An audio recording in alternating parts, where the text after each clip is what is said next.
बोला। अरे ऐसन समैया आइल हो रोवैली बैठल माई हो।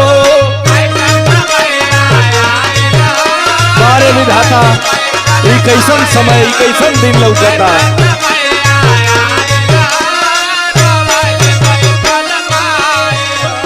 मेहर के धुन में बेटा भुलाइल,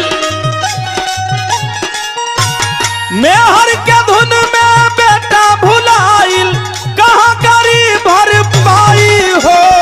ऐसन समैया आइल हो रोवैली बैठल माई हो।